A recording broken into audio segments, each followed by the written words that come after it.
기독교 신앙이라는 것은 참 어렵습니다. 어려워요. 왜 어렵냐 생각해 보면 우리의 상식과 정반대로 가기 때문에 어렵습니다. 그래서 상식과 어느 정도 교집합이라도 있으면 그래도 좀 이해라도 될 텐데 전혀 교집합이 없어요. 그래서 세상과 정반대의 길을 가는 게 기독교의 길이에요. 진리의 길이에요. 그래서 여기서부터 엄청난 싸움과 충돌이 있는데 그 싸움과 충돌을 외면하면 절대 그 좁은 길을 갈 수 없어요. 하나님께서 싸우게 하시고 부딪히게 하시고 충돌하게 하실 텐데 거기서 꺾여져야 하는 그 필수적인 은혜의 때가 우리에게 필요해요. 그래서 그 꺾여진다는 거, 내가 약해진다는 거, 이런 얘기를 참 많이 들으셨을 텐데 다른 게 아니라 기독교는 결국은 약함을 향해서 가는 종교인데 세상은 강함을 향해서 가는 것이 상식이죠. 더 강해지고 남들보다 더 강해져서 남들을 밟고 올라서는 것이 세상의 성공이고 그거를 우리는 부러워하잖아요.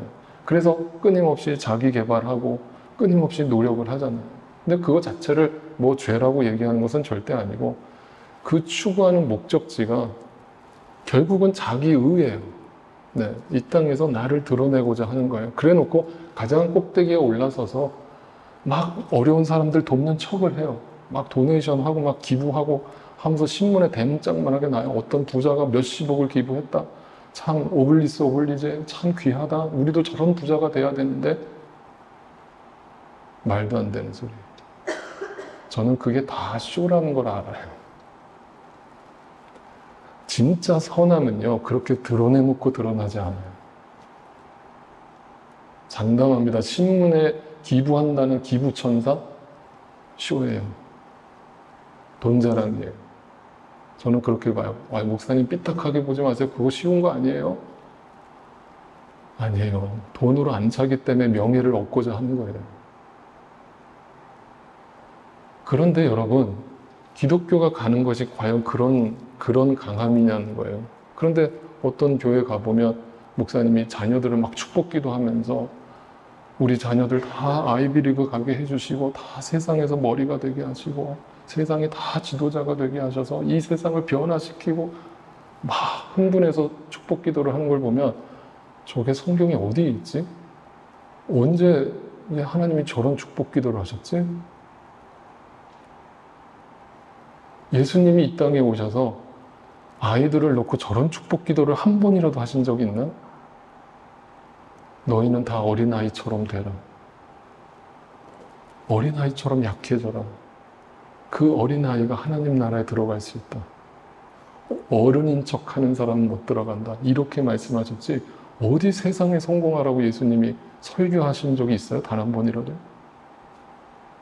그러니까 기독교는 정반대의 길을 가는 거예요. 그러면 우리가 기독교 교육이라고 하는 것도 잘 생각해 보셔야 돼요. 우리 자녀들을 어떻게 교육하고 있는지 돌이켜 보세요. 그냥 우리는 주변의 친구들이 다 그렇게 하면 우리도 다 그렇게 해야 되는 걸로 가르쳐요. 그게 뭔지 아세요? 세상 풍조를 따라가는 거예요. 야, 옆집에 이번에 좋은 대학 갔대더라. 너도 좀 더 노력해라. 좋은 대학 가라. 성공해라. 자격증이라도 좀 열심히 따라.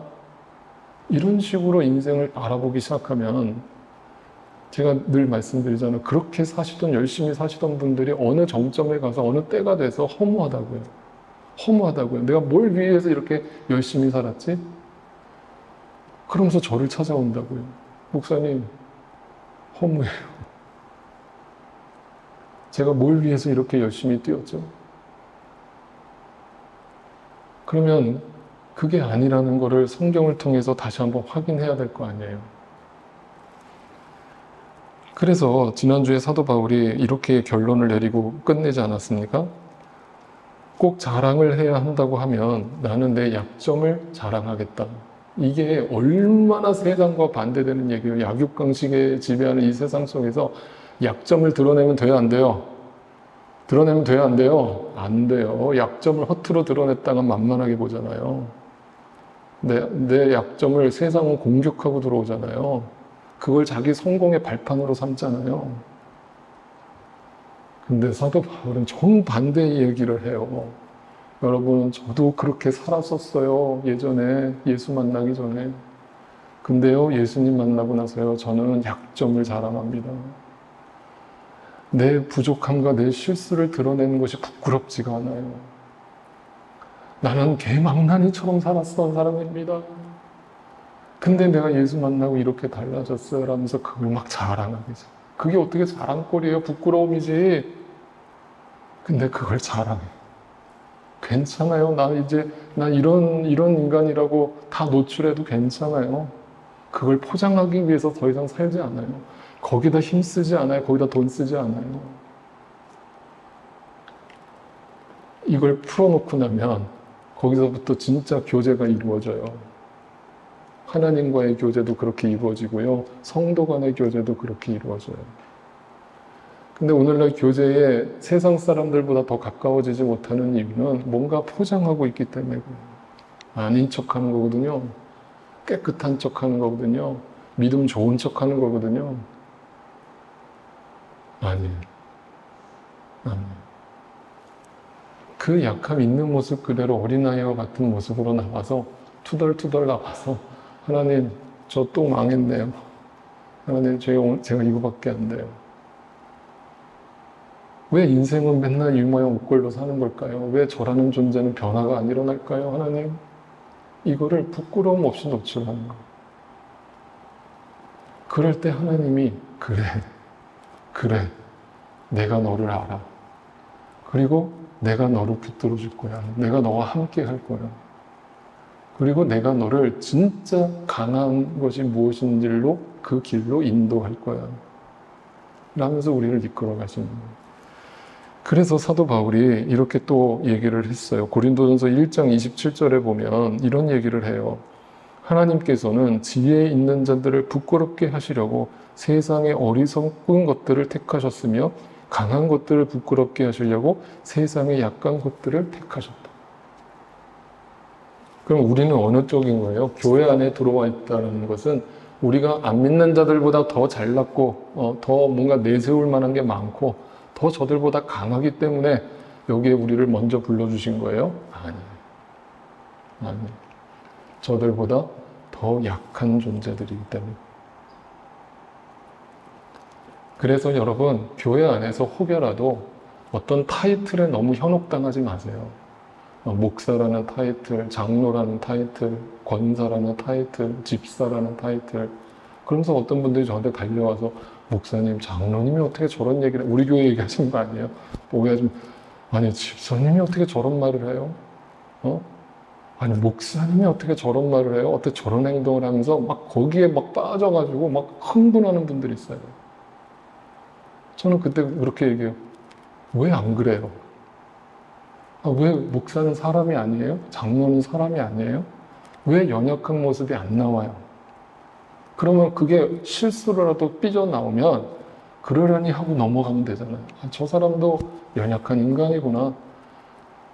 그게 의도적이고 계획적인 게 아니라면 실수구나 하고 덮어주고 넘어가면 되잖아요. 근데 그거를 꼭 옳고 그른 걸 따지겠다고 달려드는 분들을 보면 하나님 앞에서 당신은 누구예요?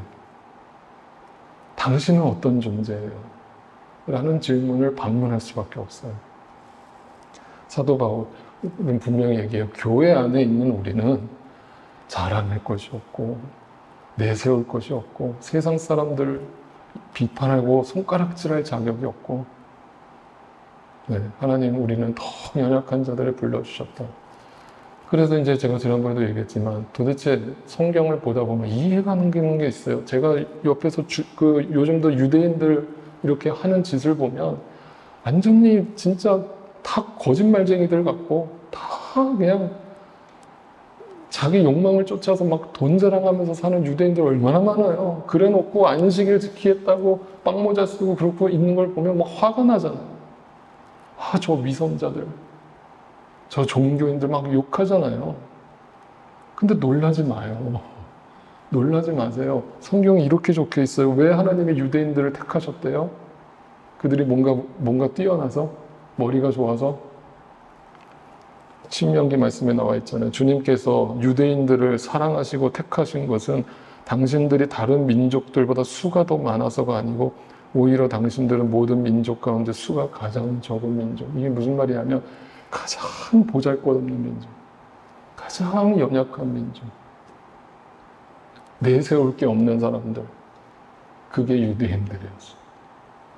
그 유대인들을 샘플로 삼아가지고 그들을 통해서 하나님의 구약이라는 역사를 일으키시면서 야, 이 약함을 봐라, 이 추함을 봐라, 죄된 인간들이 어떻게 살고 어떻게 결론이 나는가를 자세히 봐라, 들여다봐라. 그리고 그걸 거울 삼아서 너 자신을 들여다봐라. 나는 이스라엘을 샘플로 삼아서 너를 보여주고 싶은 거야. 네가 이스라엘이야. 그러니까 구약 읽으면서 이스라엘 욕하지 마. 그거는 누워서 침 뱉기야. 그 연약함 위에 누가 역사하고 있는가를 봐. 그 말 안 듣고 고집스럽고 자기밖에 모르는 그 이스라엘 백성들을 어떻게 누가 인도하시는가를 봐. 그 하나님의 구속사의 그림을 봐. 그리고 너를 어떻게 하나님이 구원하셨는지를 봐. 이 얘기예요.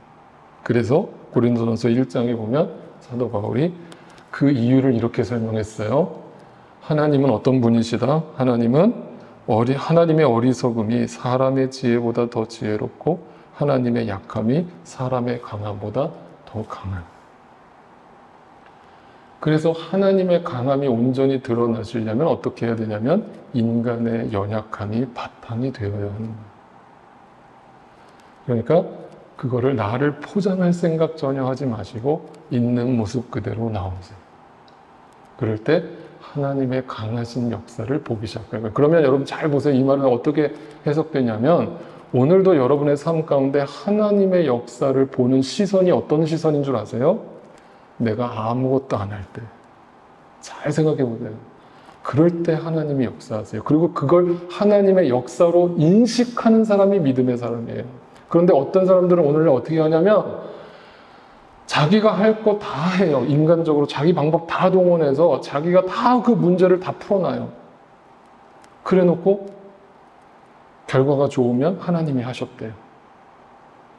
그리고 결과가 나쁘면 뭔가 내가 부족해서, 뭔가 내 믿음이 부족해서 하나님이 안 채워주셨다라고 자기를 또 책망해요. 사도 바울은 지난주 말씀에서 그 거짓 예언자들, 거짓 선지자들, 그 소위 말하는 거물급 예언자들이 들어와서 교회 성도들을 어지럽히는 모습을 보고 너무나 분개했죠. 그러면서 도대체 막 그들은 자기의 육신의 자랑거리들을 성도들한테 자랑하면서 내가 하나님을 잘 믿었더니 이렇게 복을 받았다고, 내가 이렇게 열심히 하나님의 일을 했다고 막 육신의 자랑거리를 늘어놨어요. 그랬더니 그 소리를 듣자마자 사도 바울도 절대 할 얘기가 아니지만 그들의 수준에 맞춰서 육신의 자랑으로 이런 얘기를 했죠. 11장에 뭐라고 했어요? 육신의 자랑으로 나도 한번 말해볼까?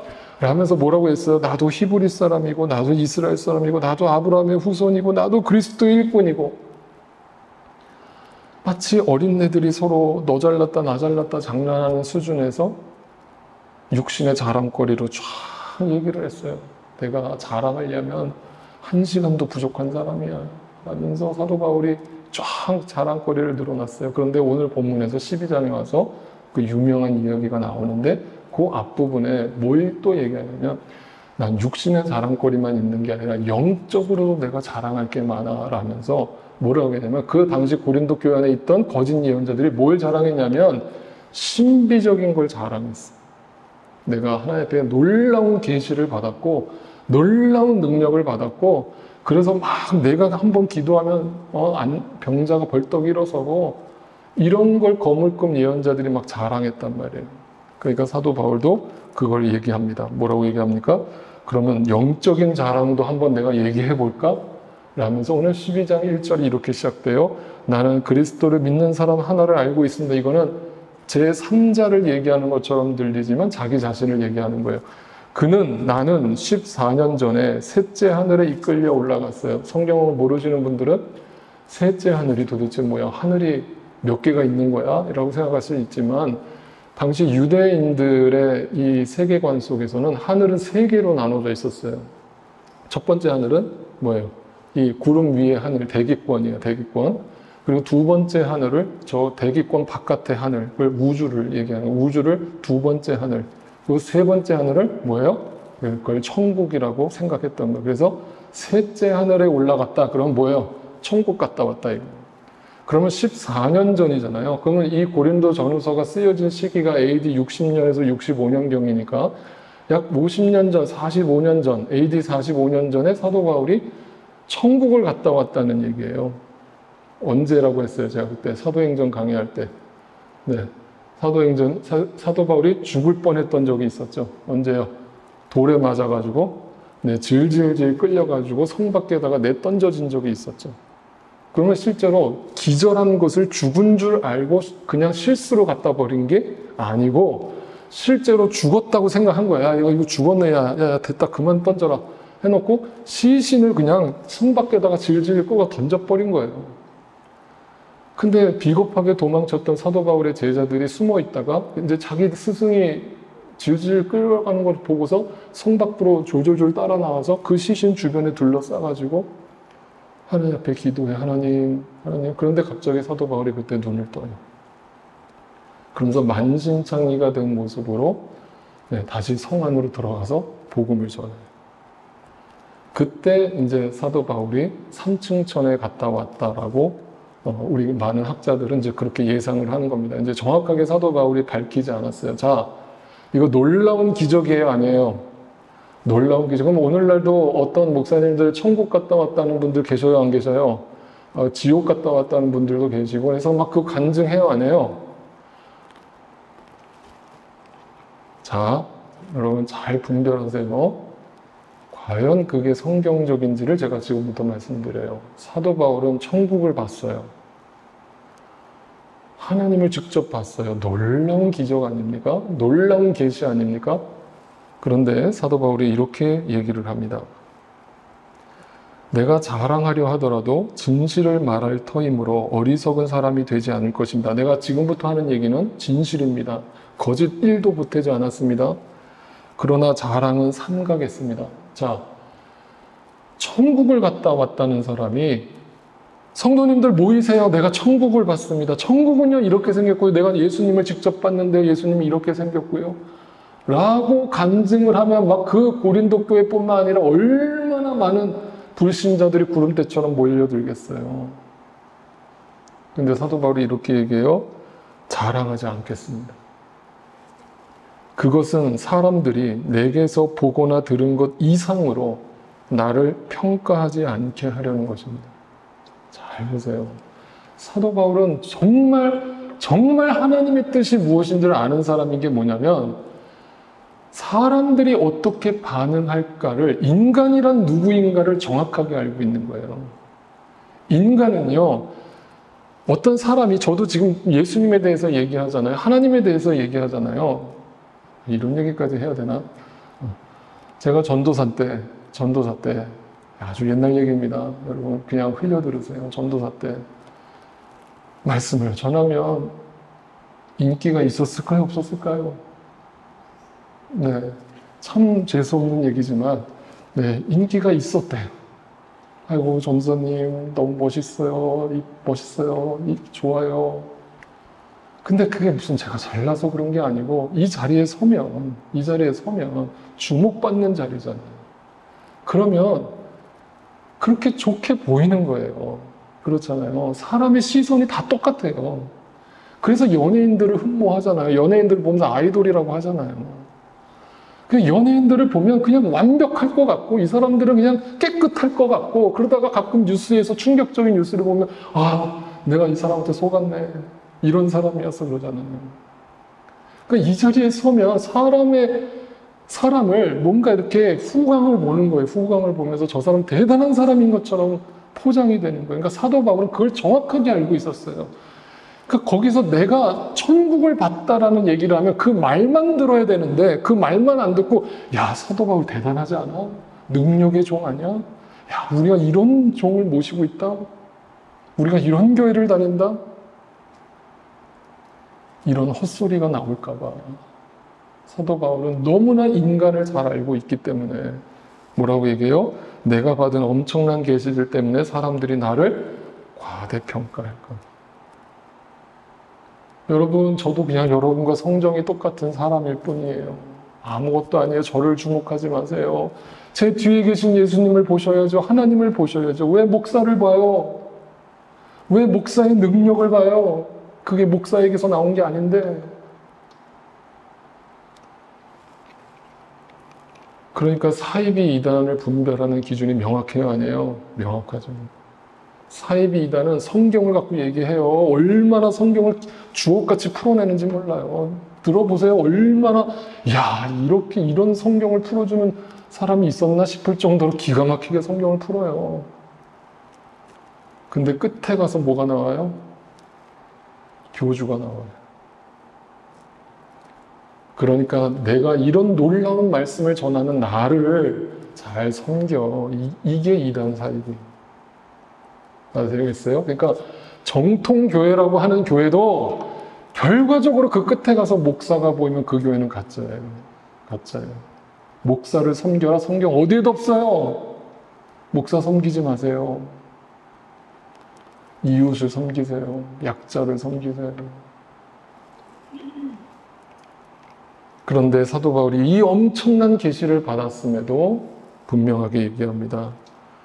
나 자신을 두고서는 내 약점 밖에는 자랑하지 않겠어. 약점. 인간적으로 감추고 싶은, 누구한테도 들키고 싶지 않은 그 약점을 난 이제 드러내겠다. 부끄럽지 않아.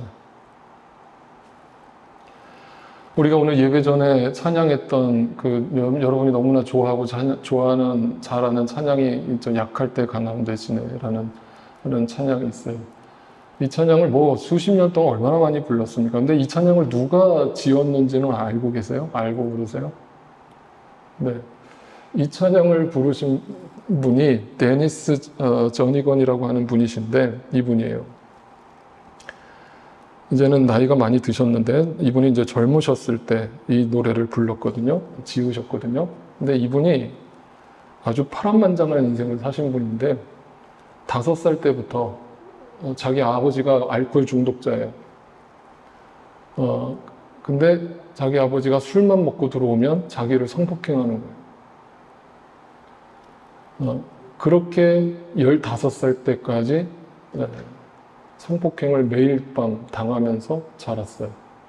그러면서 이 아이가 너무나 큰 이 정신적 데미지를 입어가지고 성 정체성에 혼란이 오기 시작합니다. 그러면서 내가 여자라는 생각을 하기 시작하는 거예요. 내가 여자니까 아빠가 나를 범하는구나라고 생각을 하기 시작해요. 그러면서 이 사람이 동성애자가 돼요. 동성애자가 돼서 거의 10여 년을 동성애들과 어울리면서 살아요. 그리고 인생의 저 밑바닥까지 떨어져요. 그래서 자살을 하려고 여러 번 약을 삼켰다가 실패를 해요. 그 과정에서 주님을 만났어요. 그래서 이분이 이 노래를 어떻게 썼는지를 고백하면서 뭐라고 얘기하냐면, 그 예수님을 만난 그 순간에 그 감격과 그 은혜 속에서 하나님이 자기 머릿속에서 주시는 그 가사가 있었대요. 그 가사를 그대로 옮겨 적었대요. 그래서 이 노래를 짓는데 5분도 안 걸렸대요. 근데 전 세계에서 지금 이 찬양을 안 부르는 교회가 없어요. 왜?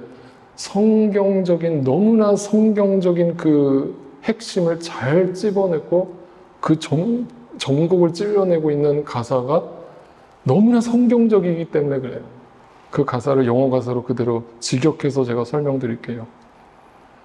주님은 내가 약할 때 힘이 되시죠. 주님은 제가 찾던 나의 보물이시죠. You are my all in one. 주님은 나의 전부이시죠. 내가 쓰러졌을 때 주님이 나를 일으키셨죠. 내가 목말랐을 때 주님이 내 잔을 채우셨죠. 주님은 나의 전부이시죠. 나의 죄, 십자가, 부끄러움도 다 가져가셨죠. 그리고 다시 부활하신 주님의 이름을 찬양해요. 주님은 나의 전부이시죠. 예수님, 하나님의 어린 양, 존귀하신 주님의 이름을 찬양해요. 이게 이 노래의 가사입니다. 이분이 이 노래를 부르면서 막 간증을 하러 다니시는데 자기가 동성애자였다는 거, 자기가 아버지한테 성폭행을 당했다는 거, 누구한테도 드러내고 싶지 않은 그 약함과 부끄러움을 만천하에 전 세계에 지금 이제 이걸 모르는 사람이 없어요. 다 드러내요. 부끄럽지 않아요.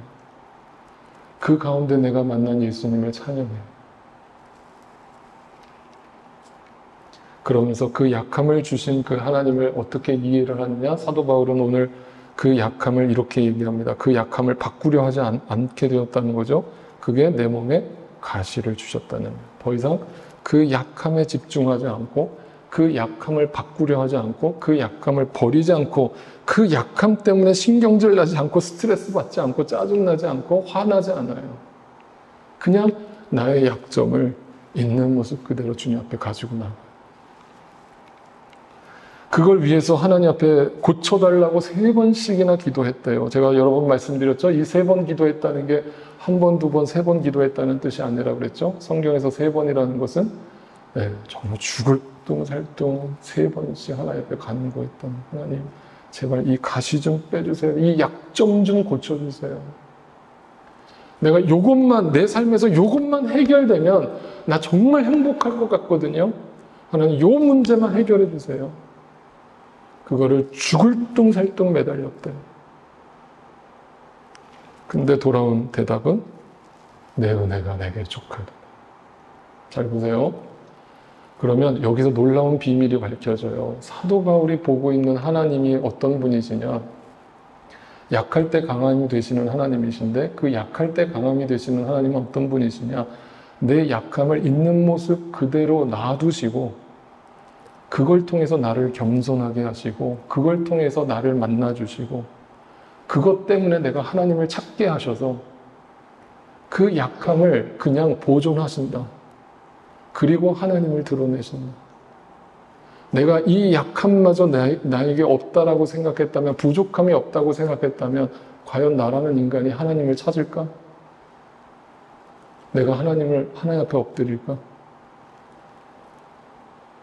뭔가 자신만만하게 목소리가 커지다가도 누군가 내 약점을 지적이라도 하면 갑자기 목소리가 작아지는 나를 발견하는 것은 그게 부끄러움 때문이 아니라 그게 나지 라고 하는 분명한 자기 인식이 있기 때문에 거기서 겸손할 수밖에 없는 거죠. 그 겸손함은 만족이 선행되어야 해요. 이제는 더 이상 나의 어떤 상황이나 조건이 내 삶의 어떤 행복의 기준이 되지 않고 누구를 만났어요?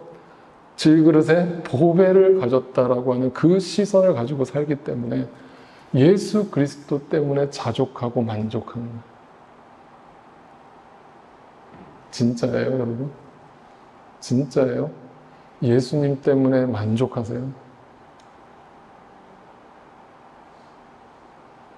사도 바울은 내 은혜가 내게 족하도다. 나는 너에게 은혜를 줬어. 그 은혜는 예수야. 그걸로 부족해? 그런데 여전히 신경질 나? 여전히 나한테 뭘 안 줬다라고 막 하나님 앞에 투덜거려? 내가 너에게 준 은혜를 생각해봐. 돌이켜봐. 그 은혜가 얼마나 귀하고 값진 것인가를 기억해봐. 그럴 때 네 안에 만족이 올 것이고 그 만족이 오면 나를 부하게 하시든 가난하게 하시든 그 예수 그리스도로 인하여 행복하다는 말을 할 수 있게 될 거예요. 네. 그럴 때 마지막으로 시 한 편을 읽어드릴게요. 인생을 정말 행복하게 사는 한 목사님이 쓰신 시예요. 제가 좋아하는 목사님인데 일부러 성함은 말씀 안 드릴게요. 이분이 이런 시를 쓰셨더라고요. 유자차를 마신다. 지난 여름 어느 날 아무도 몰래 어느 유자나무 위로 내려앉은 햇살을 물에 풀어 마신다. 끝. 이게 시예요? 네, 깊이 묵상해 보세요. 이 목사님이 지금 어떤 상태로 느껴지세요? 행복해요? 행복하지 않아요? 행복해요. 유자차 하나 끓여 마시는 것 속에서도 은혜를 느끼고 감사하고 행복해요, 만족해요, 자족해요. 이 목사님은 정말 고생 많이 하신 목사님이거든요. 그래서 이분을 뵈면 피골이 상접했어요. 그래가지고 하도 고생을 많이 하셔가지고 피부가 지금 이제 한 60대 후반이신데 거의 한 80대 후반 같이 피부가 다 썩었어요. 하도 고생을 많이 하셔. 근데 이분을 뵈면 늘 행복이 있어요. 평안함이 있어요. 여유가 있어요. 자기는 예수 안에 사는 게 너무 행복하대요. 너무 감사하대요. 자족한대, 만족한대, 그 은혜가 족하대. 그래서 자신의 부족함과 약함, 거기에 더 이상 집중하지 않는 거예요. 이게 기적 아니에요? 오늘 돌아가셔서 부부끼리 유자차라도 한잔 끓여 드시면서 서로 감사의 제목들을 나눠보세요. 우리에게 감사의 제목들이 얼마나 많은지 한번 써보세요. 불평할 이유가 어디 있어요? 찬양하겠습니다. 가자.